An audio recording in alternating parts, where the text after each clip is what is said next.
वीरेंद्र जी, बहुत शुक्रिया आपका। मैं आपसे जानना चाहता हूं कि मायावती के इस पॉलिटिकल मूव को आप किस तरह से परिभाषित करते हैं?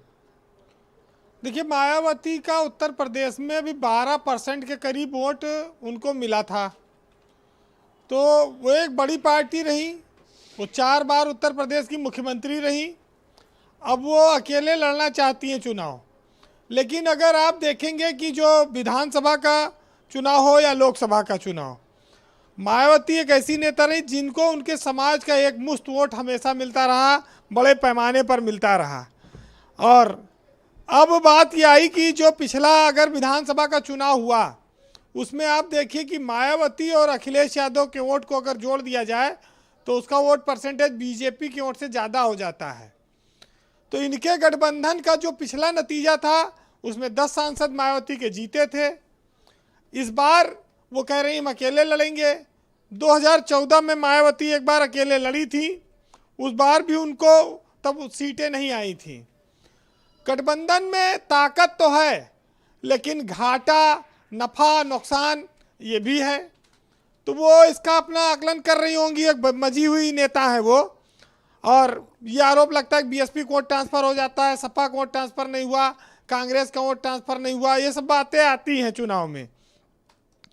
लेकिन मायावती के पास वोट आज भी है, इस बात से तो कोई इनकार नहीं कर सकता।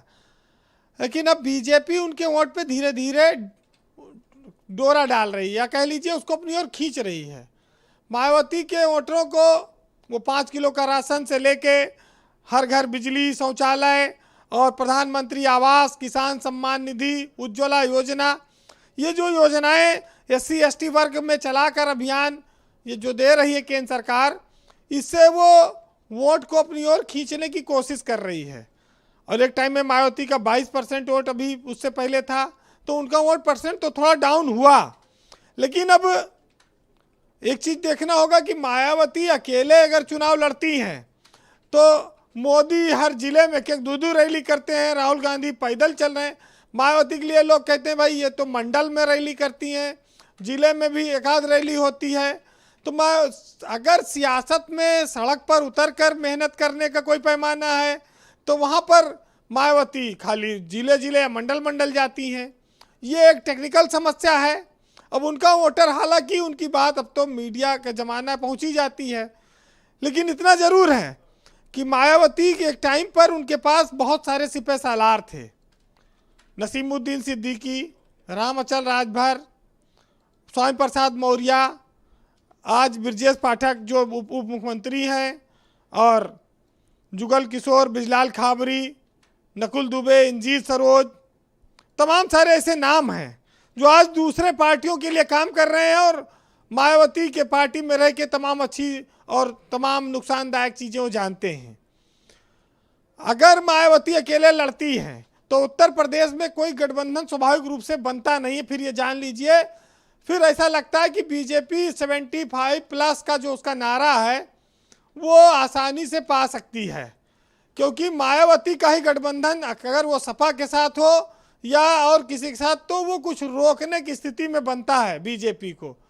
और जब सब अलग अलग लड़ेंगे तो फिर आप खाली लड़ लें, जीत का सर्टिफिकेट तो भाजपा ही ले जाएगी। देखिए, एक चीज़ है कि सियासत में उतार चढ़ाव सबका आता है। मायावती का भी पिछले काफ़ी समय से उतार है, उनकी पार्टी सरकार में नहीं आ पाई, लेकिन अभी जनता से जो उनका जुड़ने का कनेक्शन है उनके अपने वोटरों से वो है, बरकरार है। अब ये ज़रूर है कि मायावती के यहाँ सेकेंड लाइन की कोई बड़ी लीडरशिप नहीं है जो उनके साथ या उनके अगल बगल और ज़िलों में प्रचार की कमान थामे या और तेज़ी से काम करे।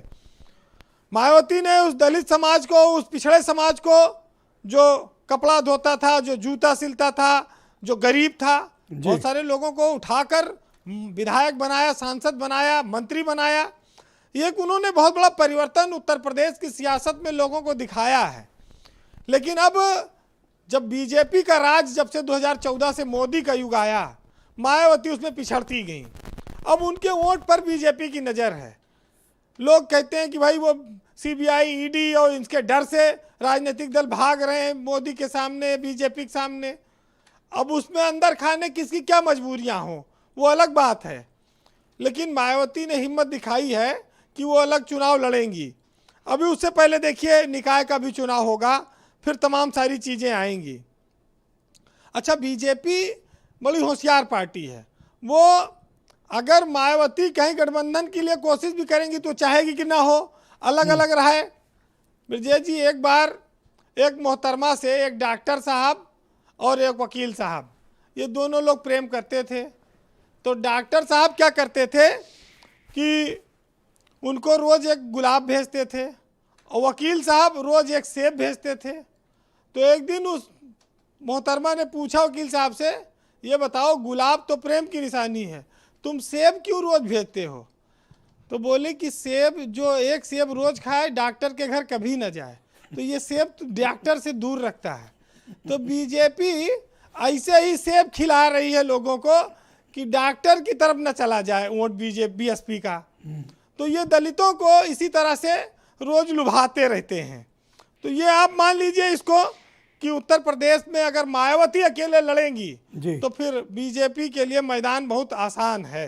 इतना आसान नहीं, उनको मायावती और अखिलेश मिलकर अगर टक्कर दे सकते हैं यूपी में, बाकी और किसी में कुछ दिखता नहीं है।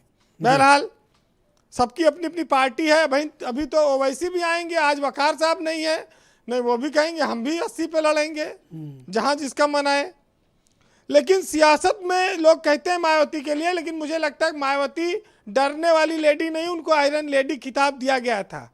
तो सुनिएगा कि सभी का धूप से बचने को सर नहीं होता और हर आदमी के मुकद्दर में घर नहीं होता, और हमारी आंख के आंसू की अपनी दुनिया है और किसी फकीर को साहों का डर नहीं होता। बहुत शुक्रिया वीरेंद्र जी, बहुत बहुत धन्यवाद। मैं धर्मवीर चौधरी जी का रुख करता हूँ, बहुजन समाज